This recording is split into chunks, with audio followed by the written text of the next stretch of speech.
Nós estamos chegando na reta final da análise das igrejas citadas por João no livro do Apocalipse.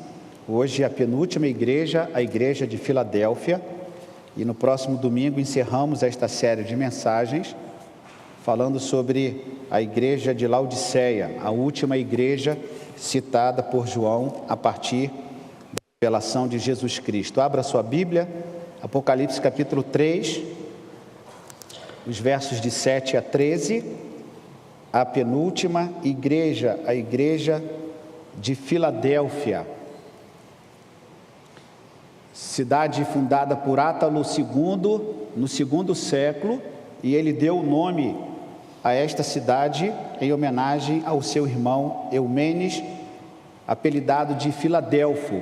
É uma igreja que recebeu este nome em virtude da cidade, uma igreja de comunhão, uma igreja de amor, aqueles que tinham a fraternidade e o amor e a comunhão. Por isso nós encontramos este nome desta igreja, a amizade, o companheirismo,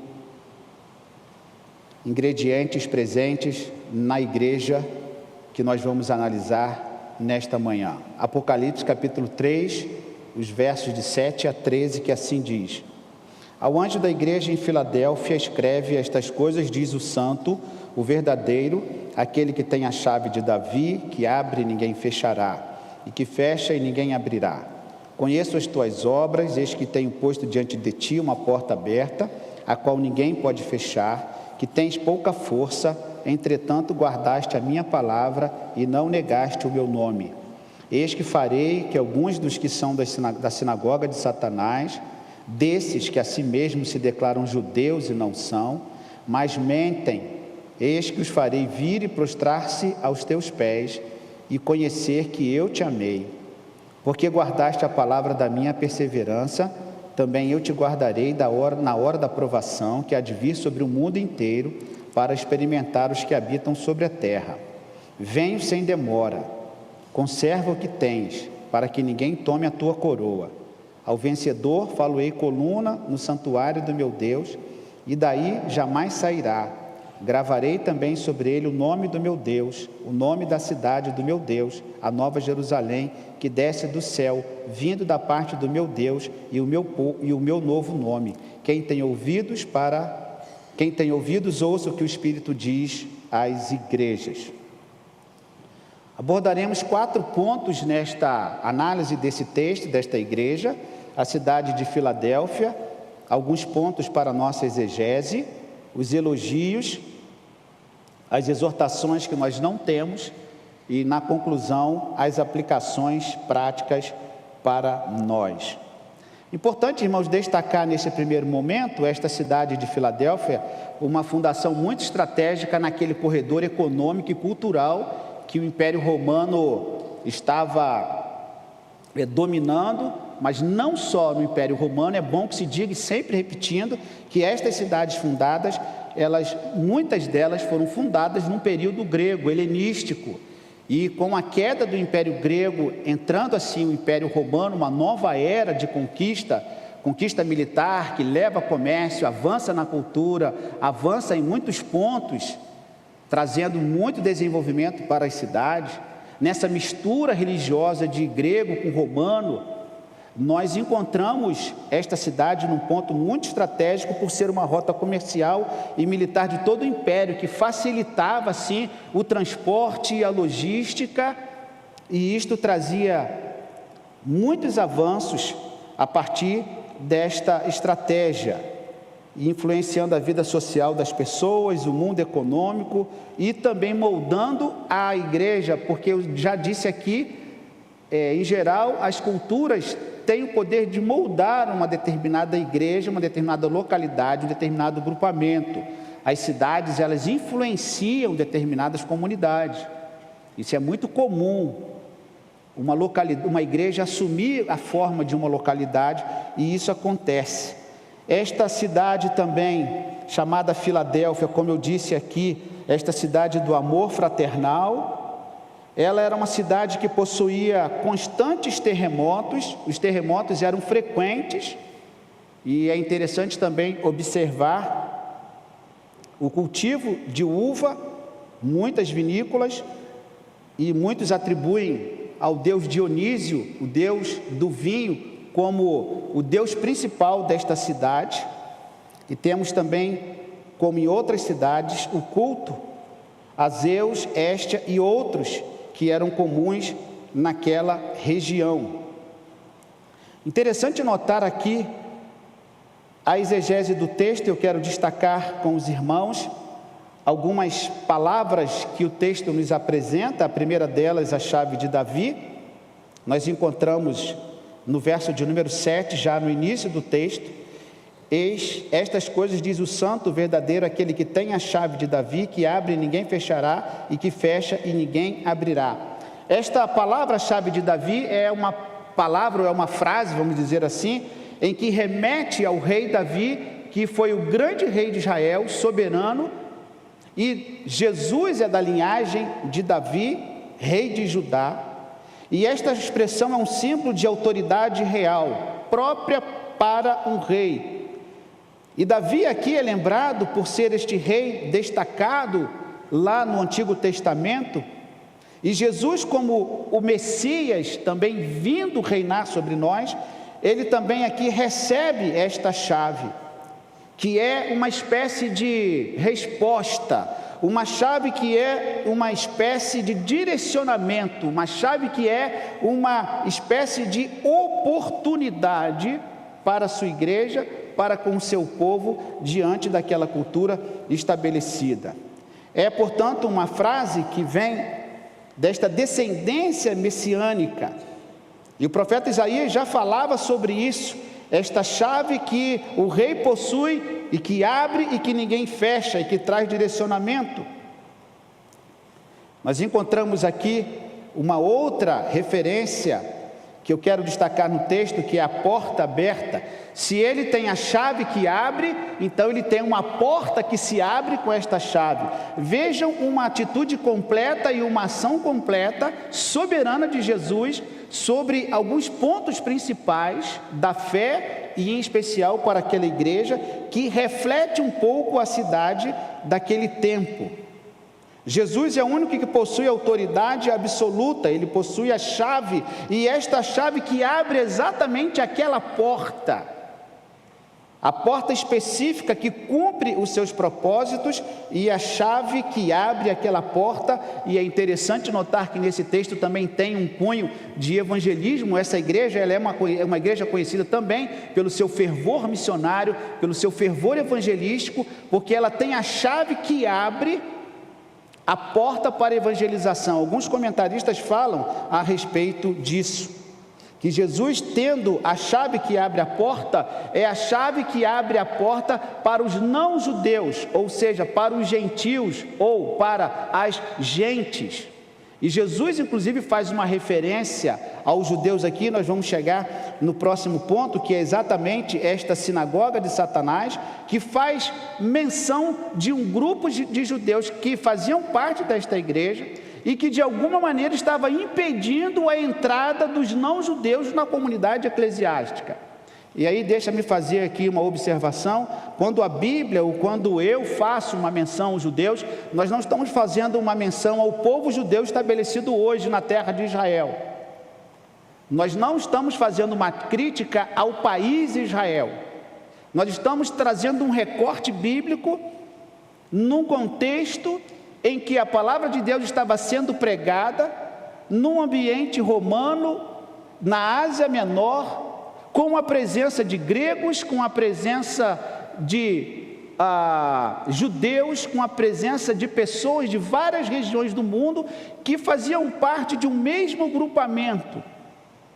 E nós sabemos que o evangelho, que o cristianismo nasceu dentro do judaísmo, o berço do cristianismo é o judaísmo. Jesus era judeu, os discípulos e muitos, os primeiros componentes, os primeiros convertidos, muitos vieram desse grupamento judaico.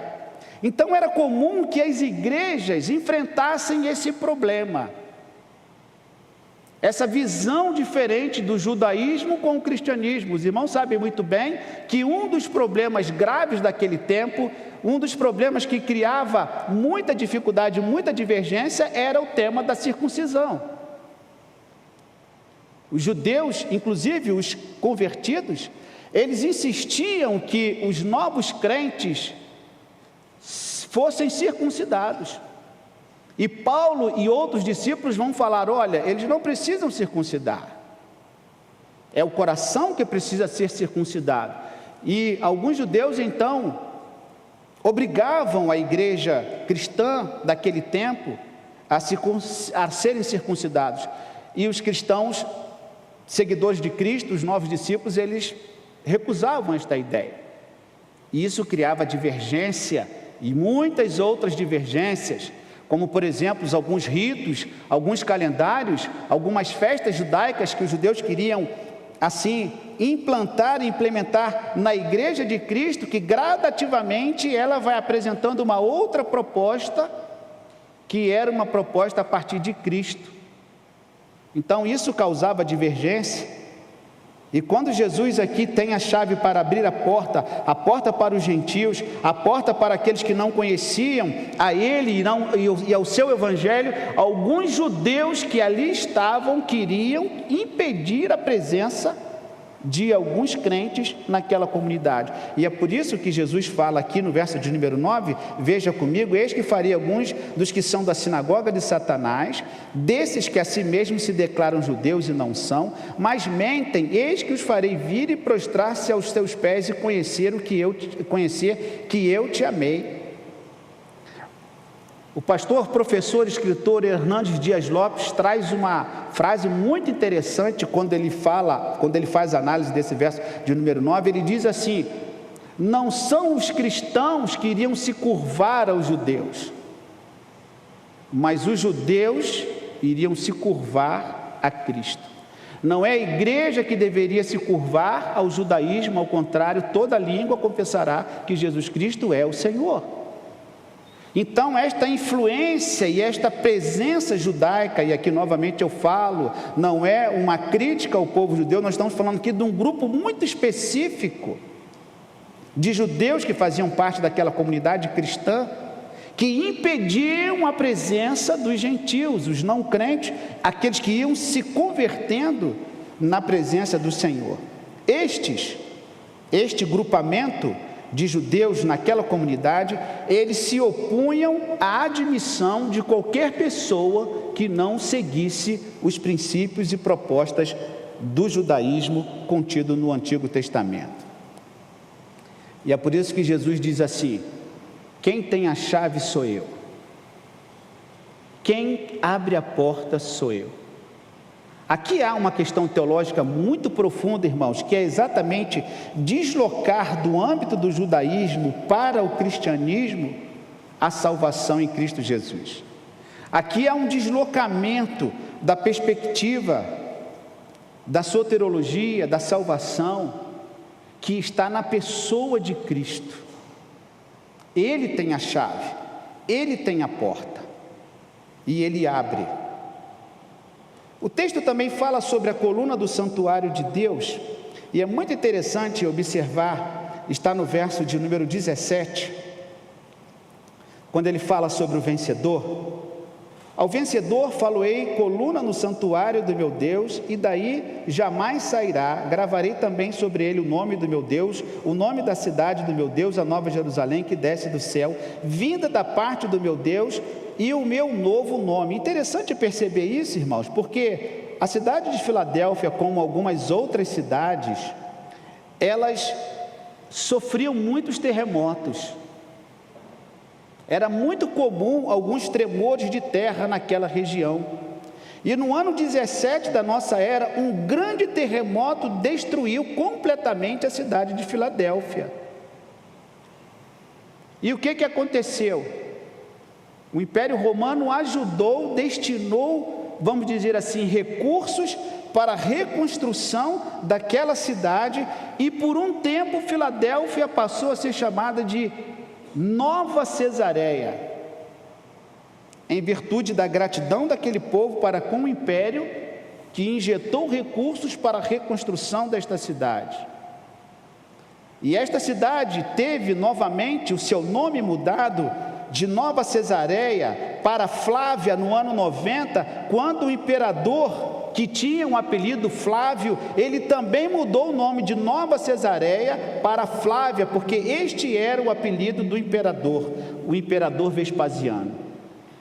Olha que interessante, a cidade que vem mudando de nome, a cidade que treme por causa dos terremotos, Jesus chega para esta igreja, Jesus apresenta para esta comunidade, neste discurso de vitória, de vencedor, dizendo o seguinte: olha, eu farei com que vocês sejam colunas do santuário do Senhor. A igreja, o povo, a comunidade, aqueles que estavam acostumados aos tremores de terra, à instabilidade geológica, Jesus diz que eles serão coluna. A igreja que se prepara, a igreja que está apta a vencer os seus desafios, a vencer as suas lutas e as suas dificuldades, a igreja que está pronta para enfrentar qualquer tremor. Vejam que é uma linguagem, em todas as igrejas nós percebemos uma linguagem muito metafórica, mas é uma linguagem também que Jesus se utiliza de alguns acontecimentos, de algumas características desta cidade, para incutir uma mensagem, para ensinar algo precioso, e por isso ele traz esta comparação e faz esta analogia com algumas coisas comuns da cidade, seja algo cultural, seja algo da economia, seja algo do comércio. Ele se utiliza de algo para ensinar o seu povo, e o seu povo, a partir da vitória, seria coluna do santuário de Deus, e daí jamais sairá. Gravarei também sobre ele o nome do meu Deus, o nome da cidade do meu Deus e a Nova Jerusalém. E por que novamente ele faz esta referência? Como eu apresentei aos irmãos, a cidade que teve o seu nome mudado 2 vezes e depois voltou a ser Filadélfia. Vejam, irmãos, interessante pensar sobre isso. A história do mundo, a história das sociedades, elas se desenvolvem com seus próprios caminhos. É muito bom nós termos o nosso governo. É muito bom nós termos as nossas metas econômicas. É muito bom nós termos um lugar para visitar. É muito bom nós realizarmos as nossas viagens. É muito bom nós termos uma sociedade justa, humana, em que tudo funciona. É muito bom ter um poder que atua em favor do seu povo. É muito bom perceber que os povos estão se preocupando com a sua dinâmica social, econômica e todas as demais esferas. Mas mais importante é saber que o governo maior, que o governo do alto, que o governo do céu, é aquele que tem para a sua igreja aquilo que ela precisa.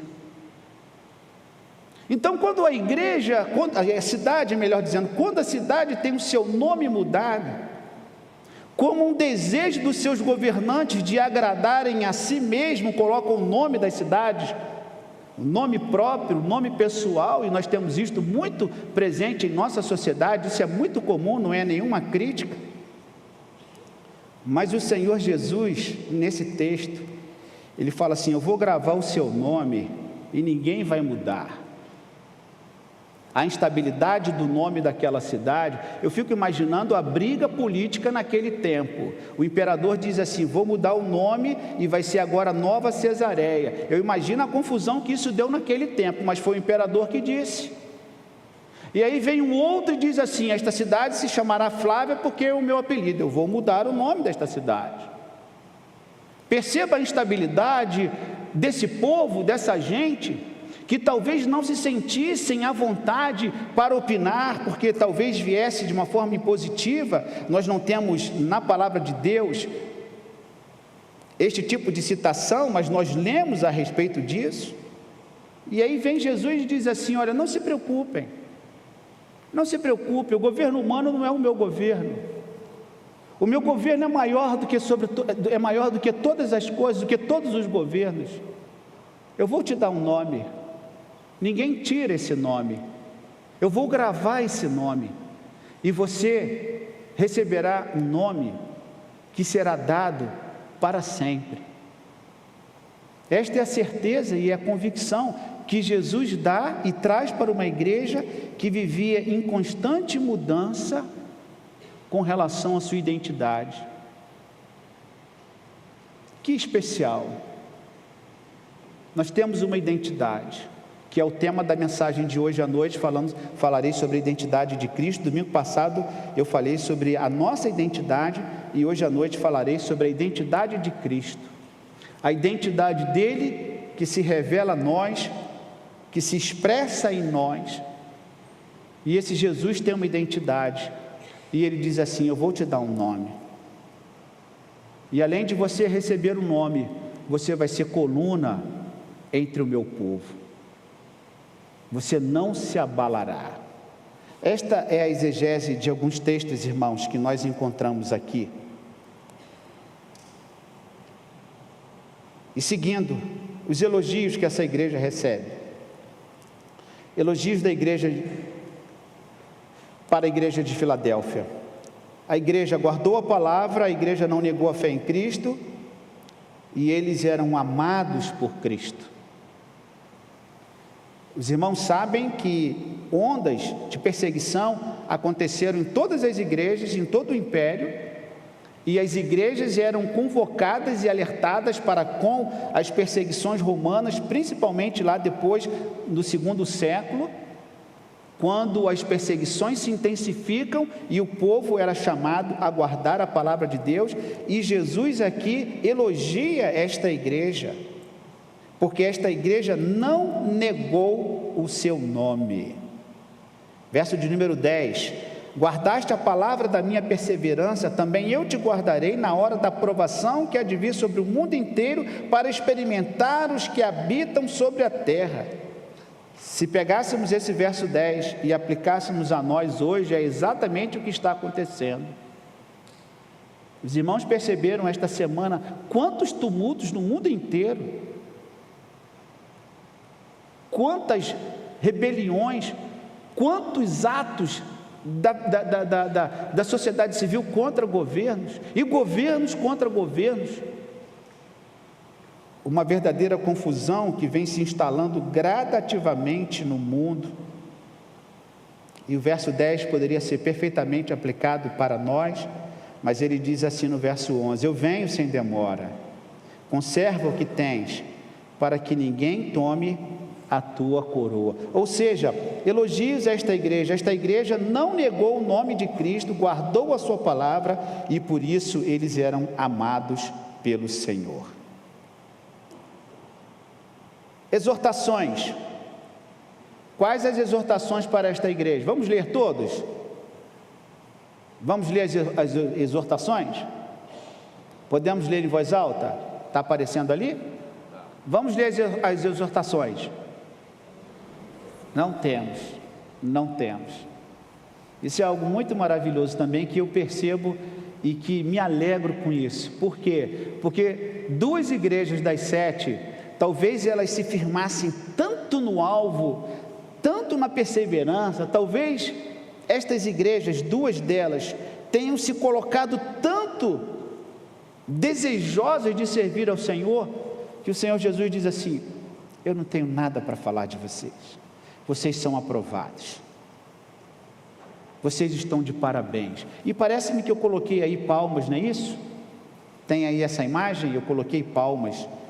Não tenho crítica. Imagina, irmão, você ouvir Jesus falar isso a seu respeito, e ele vai falar, ele dirá aos que tiverem à sua direita: vinde, benditos de meu Pai, possuí o reino por herança que está preparado desde a fundação do mundo. Eu não tenho nada contra vocês, vocês são aprovados, vocês passaram no teste, vocês venceram, vocês receberão um nome, e este nome jamais será mudado. Vocês serão como coluna, firmes, fortes, que sustentarão a família, a casa, a igreja, a sociedade, porque o crente, onde ele vai, ele é sim uma coluna no ambiente de trabalho. Quantas pessoas procuram crentes maduros, sábios, crentes preparados para tomarem conselho? Quantos crentes são assim, conselheiros nos seus ambientes de trabalho, porque possuem estas características maduras de amor, como essa cidade, como esta igreja vivia, este amor fraternal. É muito interessante perceber que em meio a tantas críticas, ele olha para esta igreja e não faz nenhuma crítica. É porque ela não tinha problema? Sim, com certeza ela tinha. Citei aqui talvez este conflito entre os judeus e os gentios, talvez um conflito de liderança, mas Jesus não aponta para esta igreja nenhuma crítica. Aplicações práticas para nós, irmãos, hoje: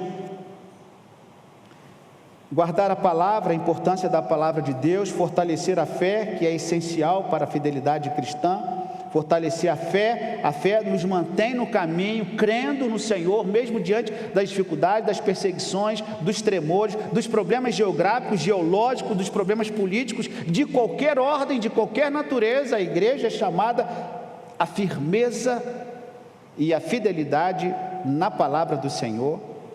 Fortalecimento do caráter, guia o comportamento, ajudando a enfrentar os desafios, como por exemplo a integridade desta igreja em meio aos conflitos abordados, aos conflitos sociais, e também aquilo que era a relação desta igreja com o império, nessas mudanças, nesse mando, nesse controle político militar que os impérios, de maneira em geral, eles exerciam sobre as igrejas, e a fidelidade e a obediência. Permanecer firme diante das adversidades e perseguições. Um outro ponto a ser observado para nós hoje é a importância da perseverança, enfrentar os obstáculos apresentados no caminho, mantendo a nossa fé inabalável. E por último, nesta conclusão, a esperança e a recompensa que o texto nos mostra, que a palavra nos mostra a respeito da volta de Cristo. Nos inspira a confiar, a aguardar, a ter paciência e não desesperarmos, e manter a nossa calma, a nossa tranquilidade diante daquilo que nós estamos vendo.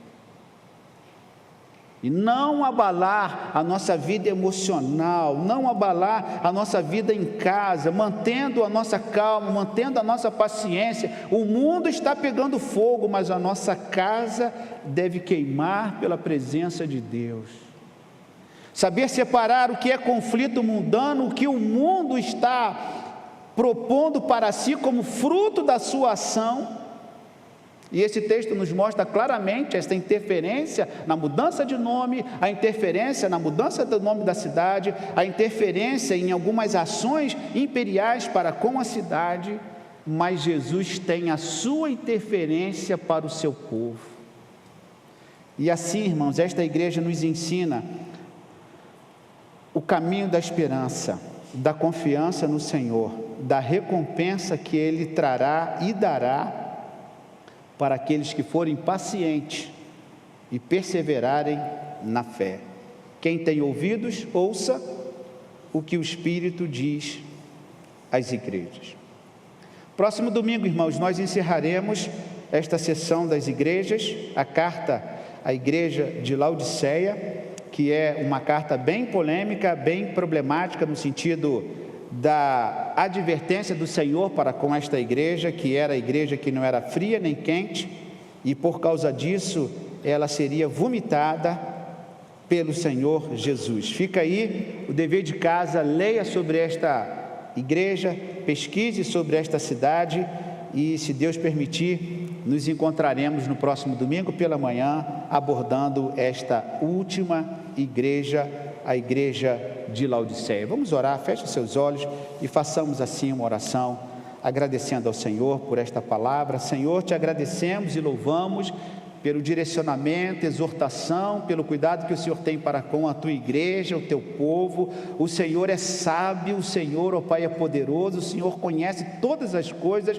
e mesmo que os poderes humanos, ó Deus, estejam estejam, Senhor, governando a vida de um país, de um povo, de uma nação. Nós, como Igreja de Cristo, somos governados pelo Senhor, de maneira que o Senhor tem o nome, de maneira que o Senhor nos faz colunas, de maneira que o Senhor tem direcionamento, chave, porta para com o teu povo que se chama pelo teu nome, Pai. Porque quem conduz a igreja é o Senhor, e nós te louvamos por isso.